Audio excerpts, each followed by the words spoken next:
Hi everyone, welcome back to Frightmare Files. Today we are going to hear 3 scary stories that can happen to anyone. Make sure to stay till the end to not miss the outcome. So let's start.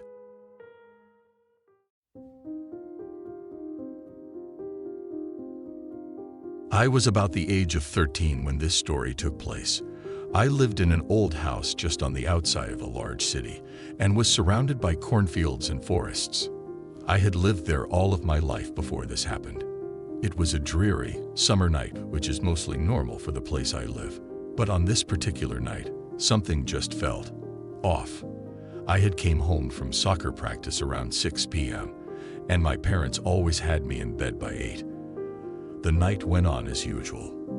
I ate dinner, played with my little sister, and did some weightlifting before bed. I got into bed around 7:45. This story will better make sense if I tell you some things about me. I'm a restless sleeper. I toss and turn and get up periodically through the night. And I've always had a fascination with the afterlife. Okay, back to the story. I'm not sure exactly what time I fell asleep, but I didn't really have my usual episodes through the night. This was the first night I slept peacefully in years. I was suddenly awoken by strange noise coming from the bathroom in my bedroom. Since I had to use the bathroom anyways, I decided to go check it out. I thought it might be a mouse or a bat since we live in the country and the house is old and has holes in the older walls. I went in the bathroom. I didn't see anything, so I proceeded on my way to pee. After peeing, I washed my hands and face, and when I was washing my face, I looked up at the large mirror that overhangs my sink.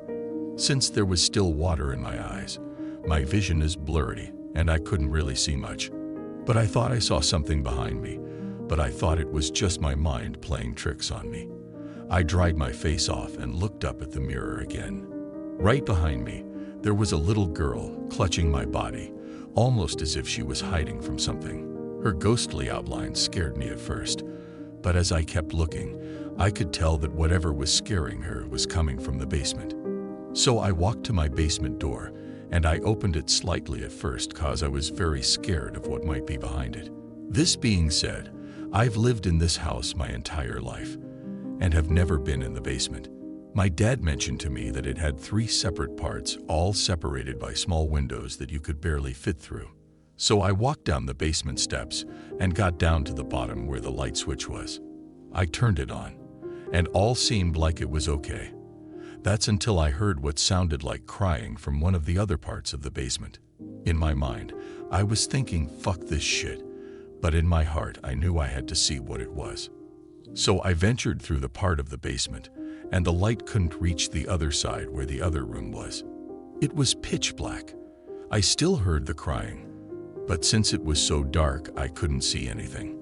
Something gave me the urge to go to the far corner of the room because the way the moonlight reflected off of the floor, you could kind of see with the little light you had. I walked over to the corner and stared directly in the middle of the room. There, in the middle of the room, was a chair. It had shackles for the feet and what looked like to be some type of restraint for arms or something like that. That's when I noticed that there was someone sitting in that chair. I walked closer, only to reveal that it was the same little girl ghost that had been crying previously in the bathroom. She was also crying there and had needles stuck in her arms, draining some type of fluid into her. All was quiet till she started screaming. It was so high-pitched I thought it sounded like a siren or something of that nature. She was saying words, but I couldn't make out anything she was saying, until she spoke 5 menacing words that made my heart sink. She said, "Get out. Daddy is coming." Not even thinking twice, I sprinted up the basement stairs, tripping over my own feet, and fell flat on my face once I reached the top. I got back up and ran to my parents' room. I told them what happened. They went down there and checked everything out. I told them about the chair and the little girl that was screaming. They told me that there was no chair in the basement and that there had never been 3 parts of the basement. Me not believing them, I walked back down there, and the room that I saw the chair in was not there. There had only ever been two parts of the basement, my dad said. I told him what I saw and how I knew there had to be some mistake. But I never did see that part of the basement again. I'm 18 now, and I decided to do some research on the house to see if there's any history that could have caused that. I came across an article of a man who had been arrested in 1868 for doing lab experiments on all of his children. After the man was arrested, the police found all 12 skeletons of his children stuffed behind the basement stairs, under debris and concrete. Now that I finally have moved out of that house, and that I finally have an answer as to what I saw that night, I am finally at peace. But those 5 words still hang over me to this day. Get out.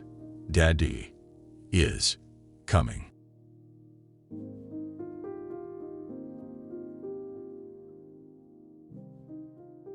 I'm a 16-year-old male, and I used to be a bit skeptic to all things paranormal until one weekend at an abandoned house. To give some backstory, I was with my 2 best friends at the time, Delaney and Julia. We were home alone and bored at Delaney's house with nothing to do. I can't remember whose idea it was, but one of us had the idea to drive around some of the old dirt roads and check out abandoned buildings. There are a lot of abandoned places around where we live. It's pretty far out in the country, surrounded by either farms or woods. So we went to the first 2 old tobacco houses, took a few pictures, and just sort of goofed off. We got back on the road and saw an old unkept driveway. Keep in mind, hardly anyone lives on this road. So we decided to drive down the driveway despite Julia saying we shouldn't because it didn't feel right to her. Not the fact that it'd be trespassing, just that she had extremely bad vibes about that place. However, Delaney and I insisted. We drove down it, and it went pretty far back into the woods. This is where weird things started to happen. We parked the truck in a little clearing and noticed an abandoned house in the distance. However, before we got out of the truck, the front sensor went off beeping like crazy. Then so did the back one. It was as if someone had walked around the truck. The weird thing about this is we were parked in a clearing, so there was nothing to make the sensors go off. Even if there were, they would have gone off before we even parked the truck and wouldn't have just randomly gone off in that order. Delaney and Julia were freaked out, but I just ignored it. It wasn't until later that this would freak me out too. We all got out of the truck and started walking towards the house. I was in front with my friends, waking a decent distance behind me. If I'm honest, I was just showing off and acting fearless. I wasn't that scared until I saw her. A woman with dingy, unkempt-looking hair in a colonial-style dress, looking around the corner of the house. She looked at me and just put her finger up to her lips and shushed me very loudly. The feeling I had is almost indescribable. Imagine feeling as if all sense of safety and protection is gone, and you don't feel at all happy. My heart felt like it stopped. I started crying. I was so scared. I knew she wasn't human. I don't know how, I just knew. I turned around to my friends and screamed, "Run," and started sprinting back to the truck. My phone flew out of my pocket about halfway back to the truck. My friend Julia told me this had happened, and I told her leave it. Now, if you know me, you'd know if I'm ditching my phone, I'm serious. Julia's and Delaney got back to the truck.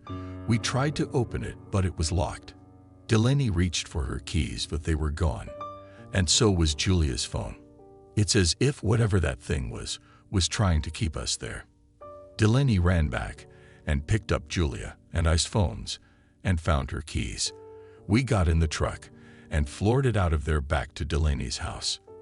You might think it's just coincidental we dropped all of our things, but the thing is, our phones and Delaney's keys were all deep in our pockets, and it didn't make sense for them to just fall out on their own like that. Later at the house, we were all talking about the entire situation, and I was explaining what I had seen. My friends didn't even hear the shush, nor did they see the woman. I was afraid they didn't believe me, but Julia reassured me. The look on my face and tears were proof enough for her to run as well.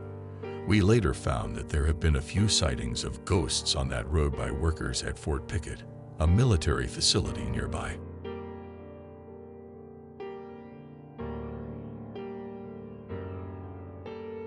This happened last year, when I was 15. Me and my friend, I'll call her Kate, were messing around in our neighborhood one day. We were on the side of the road, playing around with sparkles and other stuff like that.